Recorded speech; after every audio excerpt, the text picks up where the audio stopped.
Hi, everyone. This is Ayana, your resident health and wellness coach and founder of Thrive and Be Whole. Welcome to my video.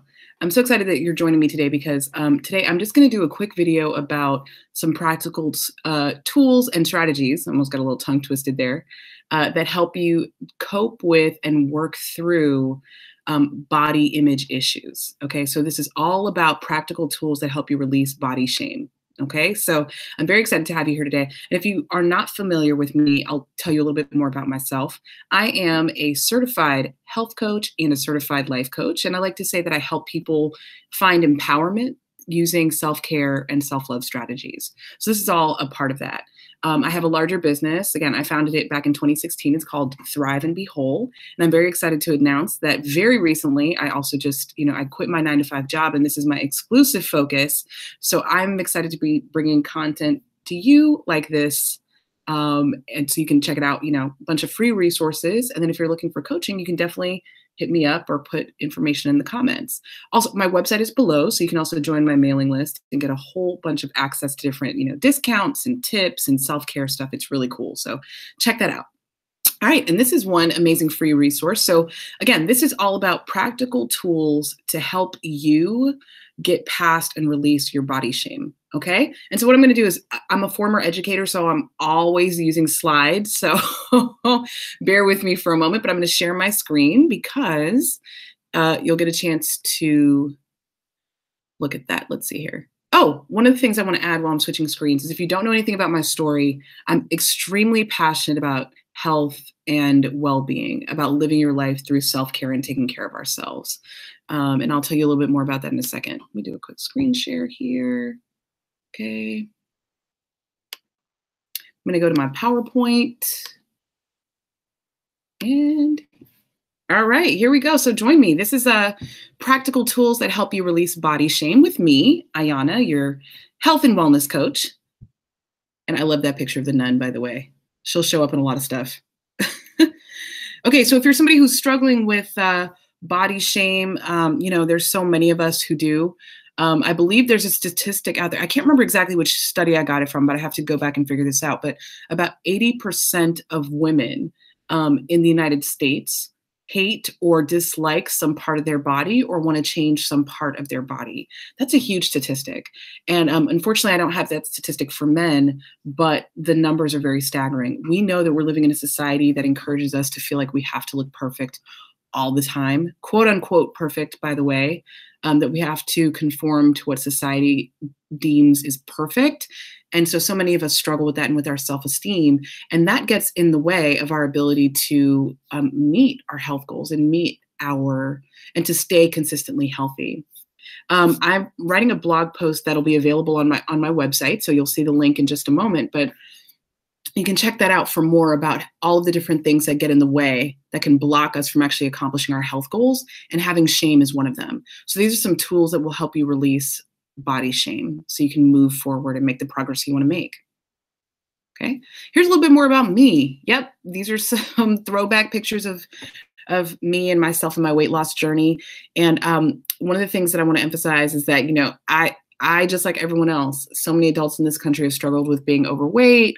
So many of us are up and down and struggling to find consistency. And I've been kind of in all of those places. I went from, being an active kid to then, hitting adolescence and slowing down. And once I hit like middle school, I started really kind of going up and down with my weight.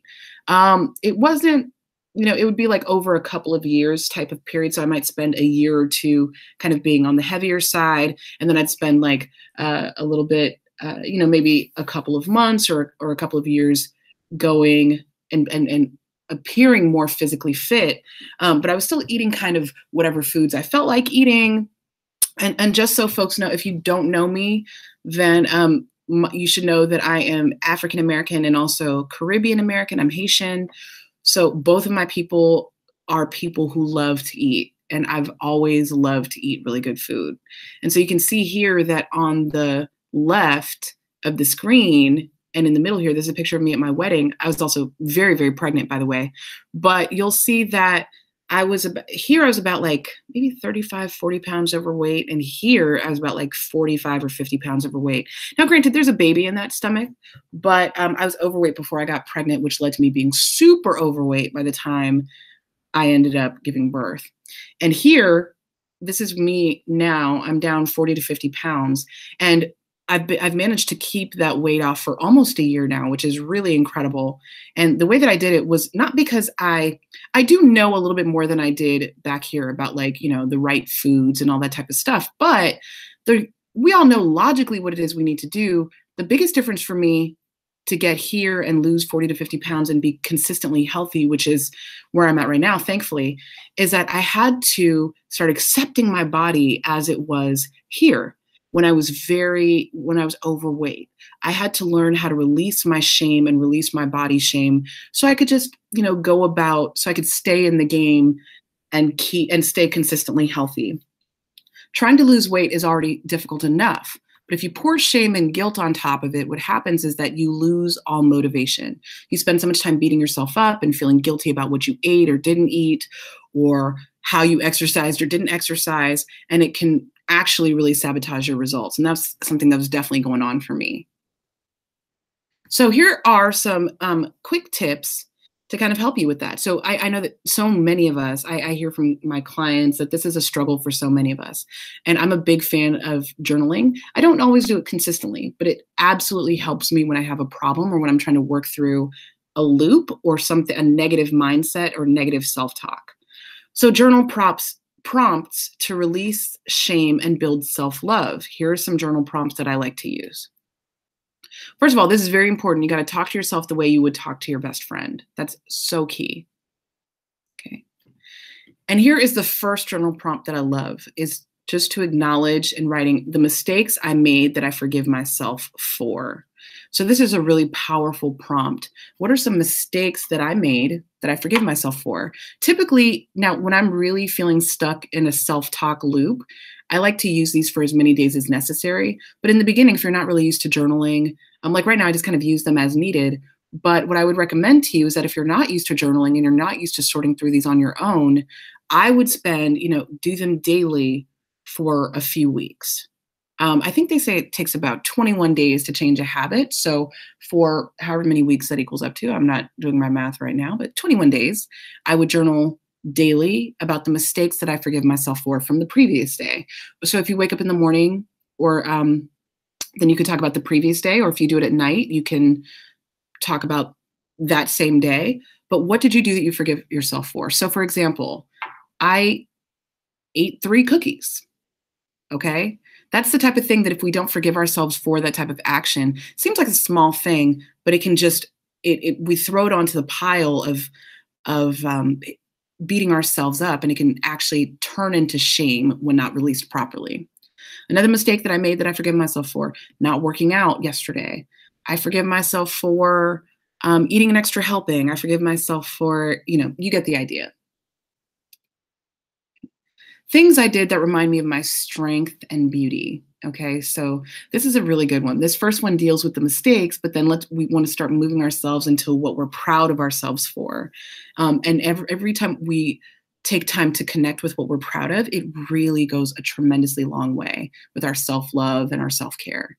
So things I did that remind me of my strength and beauty. For example, I am proud of myself for eating a salad yesterday. I'm proud of myself for eating fruit instead of eating cupcakes. I'm proud of myself for walking up the stairs instead of taking the elevator. I'm proud of myself for playing with my kids when I could have just zoned out and watched TV. All of these different things. These are just examples. Can you tell these are all very personal to me? These are all ones that I've had to forgive myself for and show gratitude for myself. These are all very personal to me, but you can come up with things that work for you. Okay. I am grateful for, or thank you body for. So you can start this one however works best for you, but I am grateful for, oh man, gratitude is hugely, hugely important. And so I think there's a phenomenal quote that I love that says, it is not happy people who are thankful, it is thankful people who are happy. So, working on what you're grateful for absolutely helps you to count your blessings and realize how much incredible stuff you have going on around you, and also things that you should be, it helps us not just stay focused on the negative things that are going on or that we've done. So, I'm grateful for having this body that allows me to move and accomplish my goals. Or, thank you, body, for allowing me to get up and go to work today and make a paycheck. Thank you, body, for letting me um, be able to spend time with my family. Or thank you, body, for letting me be able to walk. Thank you, body, for letting me, be able to work out or swim, or if you're non-ambulatory, thank you, body, for getting me this far in life and keeping me alive and sustaining me and keeping me going. All these different things are just some ways that you can answer these. Okay. And then, so those are journal prompts. And now this one is a really powerful exercise about writing a letter of healing to your body.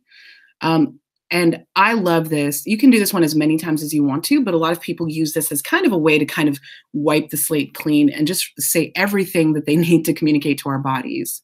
And I love these quotes. The weak can never forgive. Forgiveness is an attribute of the strong. Okay. There we go. Love these quotes. And then the practice of forgiveness is our most important contribution to the healing of the world. I love these quotes about forgiveness. Now, when you write a letter of healing to your body, it does a couple of things. It frees you from self-criticism, which is huge, and it frees you from shame. Okay. Now, here are a couple of journal prompts I forgive my body for. Now, that's an interesting one because so many of us have these negative relationships with our bodies. So, what is it that you feel like you need to forgive your body for? I forgive you, body, for being sick all the time. I forgive you for making me feel weak. I forgive you for the list goes on and on and on. What do you think you need to forgive your body for? Okay. And then we flip the script. Body, please forgive me for. Okay. Please forgive me for abusing you, for starving you, for um, saying mean things about you in my head, for disrespecting you, for the list goes on and on and on, right? Body, I want to thank you for. So again, more gratitude. I want to thank you for doing X, Y, and Z. Okay. And body, I love you because. Okay. I absolutely love this. Now, these are not, you don't have to use all of these, but these are just some ideas of what you can put into your letter of healing for your body. And they will absolutely go a long way. And you don't have to just write one letter. You can write as many as you want to. But these are all designed to help you feel freer. And clients have reported, and I myself, I've felt way freer after doing this activity. Okay. Now, these are some quotes. This is an example of one that I found online. It's from aimhappy.com. And it says, I'm learning to love my body. This is an example of how you can write a healing letter. I'm learning to accept, love, and appreciate my body for all the life it has allowed me to live. My body and I are on the same team. I am willing to forgive myself for any attempts to treat or use my body lovelessly. I choose to see my body as a conduit for love, not hate. I grant my body permission to be respected and loved. And I give my body the mission of spreading light into the world. My happiness is not dependent on my appearance. That being so, my appearance in the world and my presence here on the earth is now one of joy. Okay, so that's a letter this is like a poem, a love letter that someone wrote to their body. And it's really powerful. Here's another one. This is a shorter one, and I said to my body softly, I want to be your friend. It took a long breath and replied, I've been waiting my whole life for this.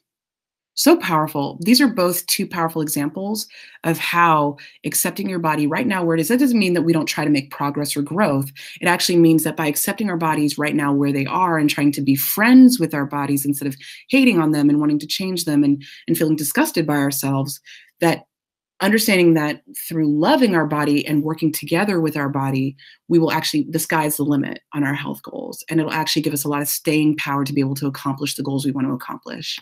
So that is, let me get back to the video here. Let me see. Okay. Hi, there's my face again. So that is just a couple of tools and strategies that I personally have used that I've recommended to clients, and they've had really excellent feedback on, and that I just highly, highly, highly recommend to help you create that loving, respectful relationship with your body. It is life-changing stuff, trust me. And then it's interesting that when you create that loving relationship, it goes beyond, like, you will be able to meet your health goals because you'll have the staying power to move beyond any mistakes you make, and you will. But you'll also be able to pursue so many other goals. It's crazy how, getting in concert with your body just helps to heal a host of different things going on. So with that, I really, really thank you for joining me. And I invite you again to check out my website, thriveandbewhole.com, to like me on Facebook, Thrive and Be Whole. Okay. And also to subscribe to my YouTube channel. All right. Thank you. Take care. Bye.